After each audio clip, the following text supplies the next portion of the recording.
So about the compost bin situation, we finally got the pallets. We found this nice little area back here in the garden expansion to where we're starting to. We've been having fire and digging with the hoe and letting Lila dig back here.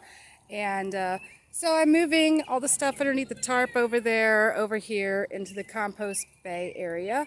And I'm not done. I'm just taking a break. It's pretty hot out today and my shoulders burn. So I've been working at it for the past maybe 20 minutes, half hour, off and on. We got the composted cow manure and mushroom compost put back here and prep for this area. And let me show you the old compost bin situation. So here's the old compost bin. You see nothing's really changed since kind of emptying it out and putting things aside and covering it. There's a bunch of cleavers and dead nettle around it though, so that's good. Inside there, it still has stuff. I decide to kind of let it finish off, or if we decide to, we could take it out, put it in the new bay area, which may happen, but it's really hard to shovel out. That's why I really just don't like this compost bin, besides the fact that it gets like this and crooked.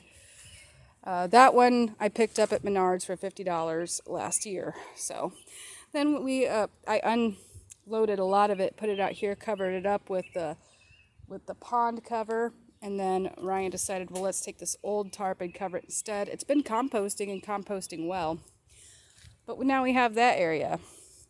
And you know what? I've been doing it all with my little red wagon. Okay, I don't have no fancy gorilla cart. I have my little red wagon, and guess what we're gonna do this summer? We're gonna pimp it out. So that's gonna be another awesome project we'll have going on. So let me show you what else has been done over this weekend. I went ahead and harvested my radishes, if you don't already know that. Cleaned them up, chopped them up in my food processor.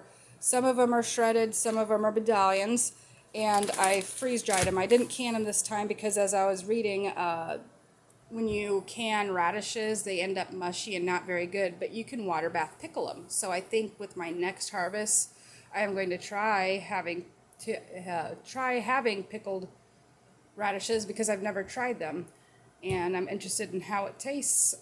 You know, I like to try new foods. I have a very open mind when it comes to food. And this one I did forget to vacuum seal. I can either do that or use it up real quick. I haven't fully decided yet. And then I'll go show you what I filled in the fridge and in the basement. So these are all my radish greens. I decided I didn't necessarily want to vacuum seal them because this is going to cook down pretty small and I could use this relatively quickly. So I will just cook with them like that. I will have plenty more greens off of things out of the garden this year, so I'm not too concerned with freezing these greens. Let's go down. So now we're down here in the basement with my grow light area, and it's no longer in use right now. Hooray! I got the greenhouse now and winter sowing to do if I want to start seeds, which I will be. I'll be starting more peppers. Ed challenged me to another one, and believe me, I'm going to get them. But see, here's my little diced ones. I'm going to use those to thicken things up or just add to it, and then those are my medallions. If you've never tried cooking with radishes, you really ought to try it. They don't have the peppery taste anymore after it. It actually kind of takes on more of a potatoey flavor. It's different than eating them raw, so try it before you decide not to do it. Before you decide you don't like it, please give it a shot. So yeah, now we're working on the '69 Camaro race car, and he's got the switches and everything put in, and the required netting here, and it's got the original GM seatbelt buckle on it to put up here.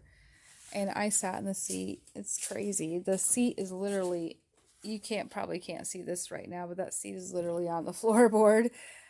The part to cover the transmission is out there on the back porch. It's just still a work in progress. Yeah.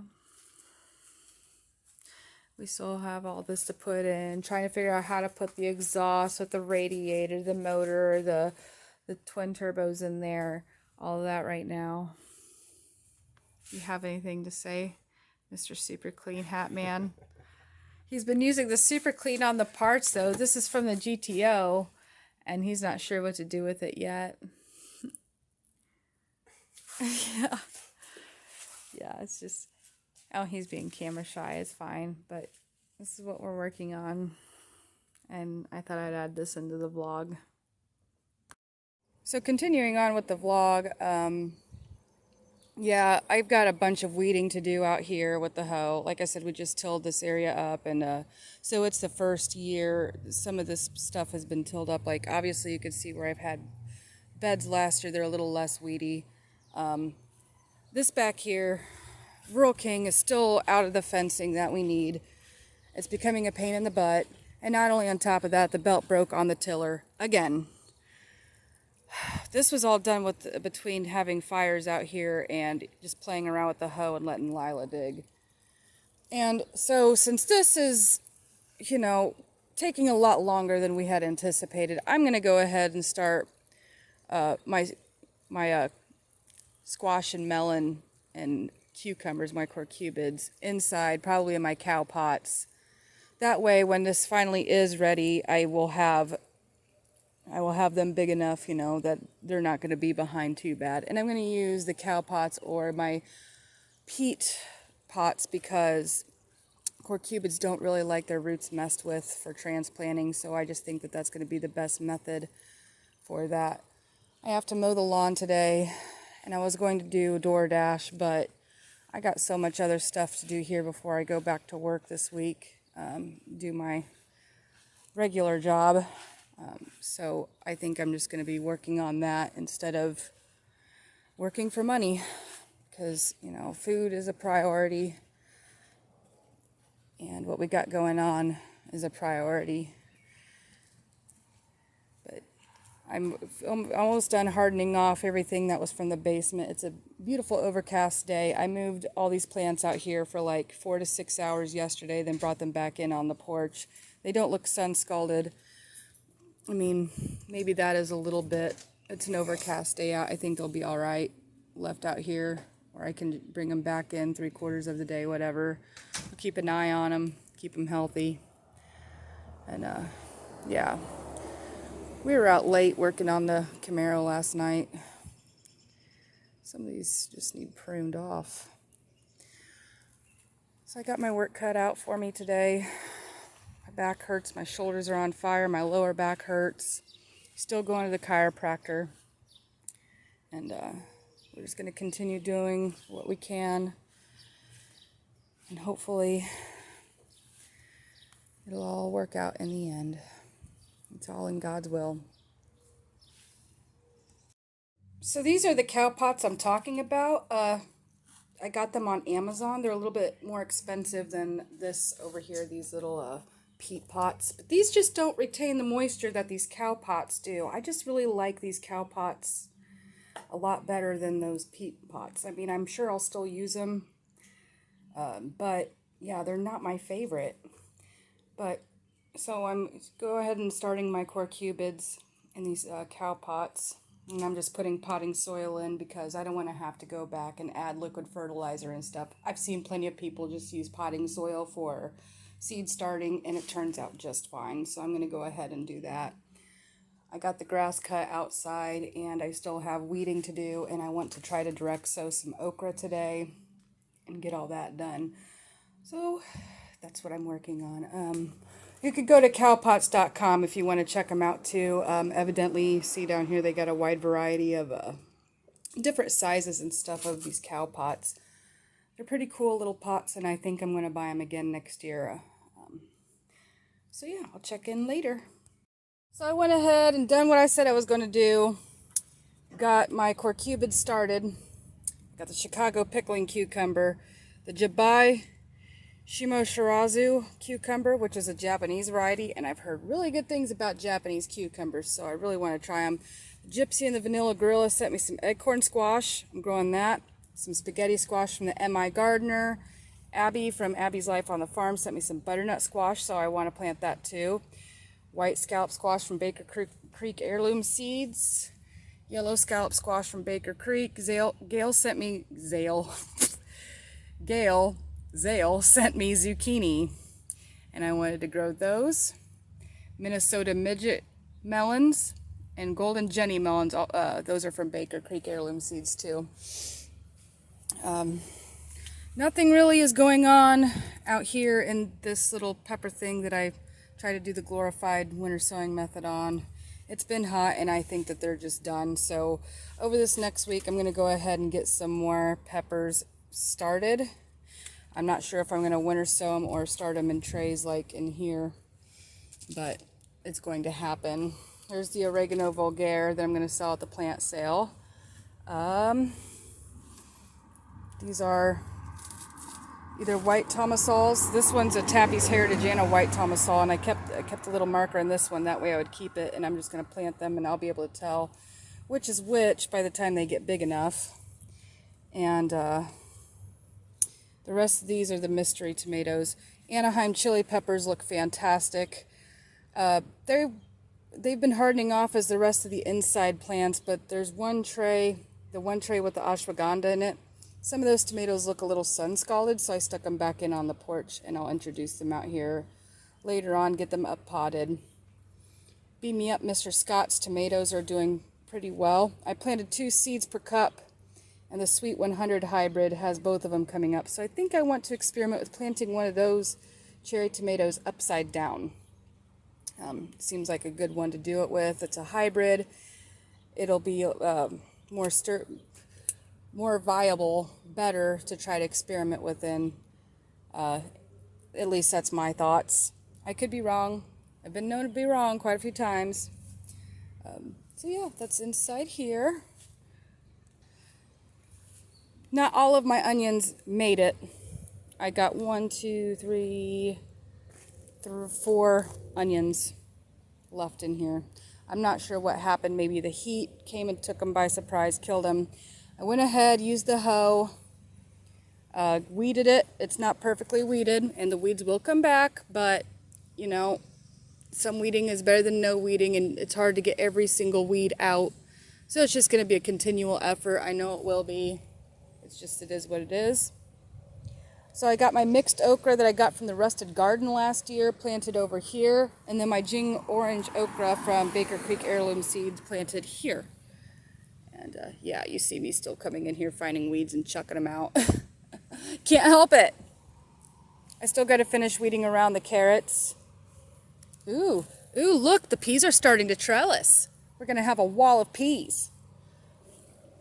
These are my nasturtiums I transplanted out.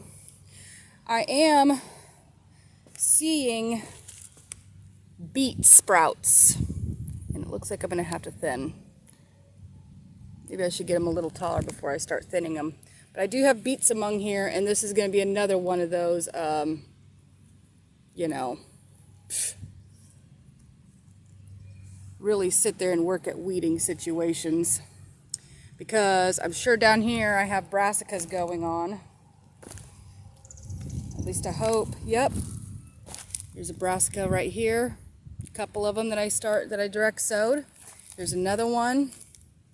What are those? A snowball cauliflower? Yeah, and then there's my single seed challenge Brussels sprout over there. Okay, let's try to hop across here. My Kentucky pole beans. Some of them are sprouting, most of them are not yet. So I'm going to wait another week before I decide I need to re-sow them. And I do have some blank spaces in with my sunflowers. And so I will go ahead and direct sow more seeds out here, fill in any gaps. Because I want a nice wall of sunflowers too. It's going to provide shades for the peas coming from this side. And then the okra will provide shade coming from that side. So I think that's going to work out great to help keep this whole area shaded better, even with the brassicas here and all that. Because summer is coming upon us full force. It is supposed to be like 90 degrees next week. That's pretty hot. It looks like we'll have fresh lettuce to eat too. I'm not sure what's been eating them. I'll have to take a look. I got BT and neem oil, so I might just have to go out here and give them a good old spraying at some point. I gotta find my pump sprayer, speaking of which. But out here, when I cut the grass, I moved the deck to the lowest setting so I could try to kill off grass and or at least make it easier to dig up, till up, however we got to do it. Because it's going to have to get done soon. Cross the fingers and pray that things turn out for the better. Looks like I'll be harvesting more radishes this upcoming week or next too. Looks like some of them are pretty big. But yeah, I want to give them some time, let them get as big as they need. And I'll probably replace all these radishes with bush beans. Succession planting. The rainbow chard is getting pretty big. Yeah. I kind of want to fill in back there with more rainbow chard, or maybe plant cowpeas up the sunflowers. I really haven't fully decided yet. But I don't like to really fully decide on something until it happens, because I tend to not agree with it in the end anyway. Looks like I'm going to have to weed out here in the lettuce patch too. That's okay. That's okay. That's part of it. Just I don't like doing it in the heat of the day. I'd rather come out here in the evening and work on it. So, we're supposed to be getting rain tonight. And through the week, there's a chance of rain for the next couple days. Like I think 60-some% chance and whatnot. So I'm excited for the rain. I know it's going to bring back more weeds. Probably where I just weeded. It is what it is. As long as I get food out of it, that's all I really care about, you know. Yeah, I'm going to try to keep the weed pressure down as much as possible. But this is a fairly new garden. It just got dug up last year, and we're still continuing it this year. And we don't have landscape fabric. We have a small garden space. I don't know if I'd want landscape fabric, and, you know, I'm just not sure. Those are just things we'll have to figure out in time. Well, thank you for stopping by this weekend, and I love you, and Jesus loves you, and God bless.